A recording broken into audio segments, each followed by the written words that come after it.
What's going on, everybody? Blake with the Linux Fraud, and today, actually the other day, my sole supporter, my one and only patron of the channel, actually asked me to give my opinion on the Mullvad Browser as well as the Mullvad VPN, so I figured why not? Stick around until the end, and if you really liked it, consider hitting that thumbs up button because it really helps out the channel way more than you know. And I mean, hell, if you dislike it, there's also a button for that too. If you'd like to support the channel, you will also get your name featured on every video, get monthly patron-only videos, and overall really just helping out support the channel. Mullvad, the creators of Mullvad VPN as well as Mullvad Browser. Mullvad is a company based in Sweden, and while they are huge advocates for privacy and security, I do want to get one thing out of the way.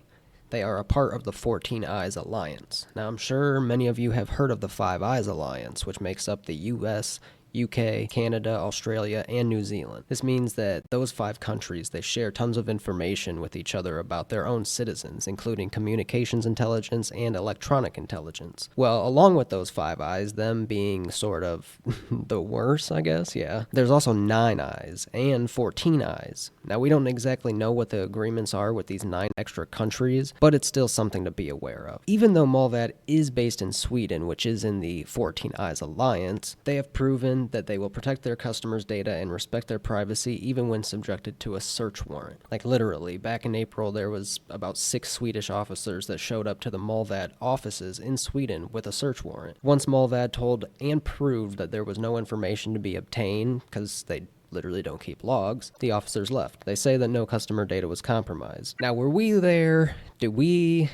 I like to be, most of the time at least, I like to see things with my own eyes to actually fully believe them. Obviously, I just have to put the trust in this blog post that I read. Small, like 2-paragraph blog, but I mean, it's transparency, right? Which I just think that's a huge thing, to be transparent, especially like a company that provides a service online. Mullvad has definitely made a name for themselves in the security, privacy community, and both their VPN and browser are open source, so you can go yourself and audit the source code. Honestly, I don't really think that there's like another VPN or browser company out there that are as good as Mullvad. I've heard really good things of iVPN. I just haven't personally done any research on it. iVPN and Mullvad are supposedly neck and neck. Now, the Mullvad browser was created out of a collaboration between the company Mullvad VPN and the Tor project. Quoted right from their website, it's a Tor browser to use without the Tor network. If you don't know, the Tor browser is up there as like the best private and secure browser and network, basically. Now, I won't go too deep into it, but for those who don't know, the Tor network stands for the onion routing, and it gets its name because when connected, your IP goes through multiple nodes, which are like routers that encrypt your IP address. When it exits the last node, the exit node, the website you are visiting does not retrieve your real IP. This is like, how the cool hacker people get onto the dark web and the deep net. And because they don't get your IP, that's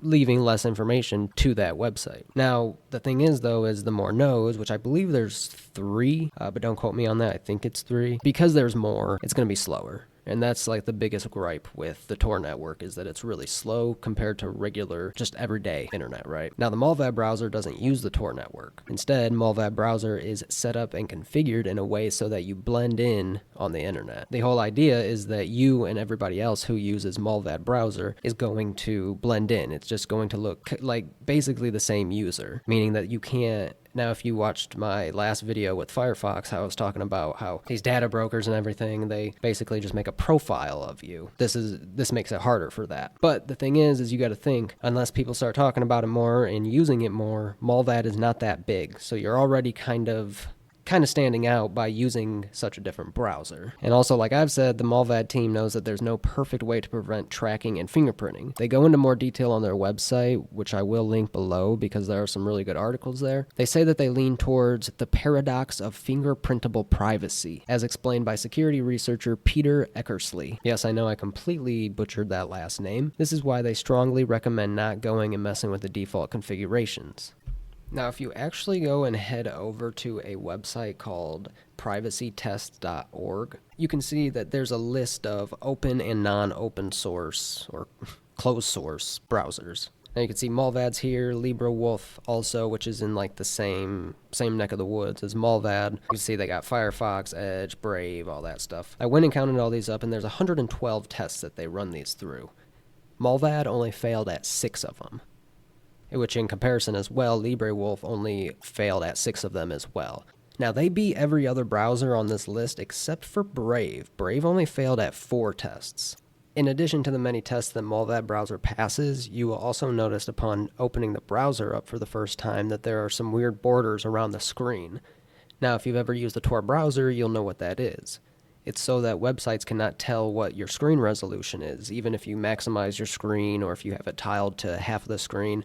It's just another little bonus that will help them, or will help from identifying you.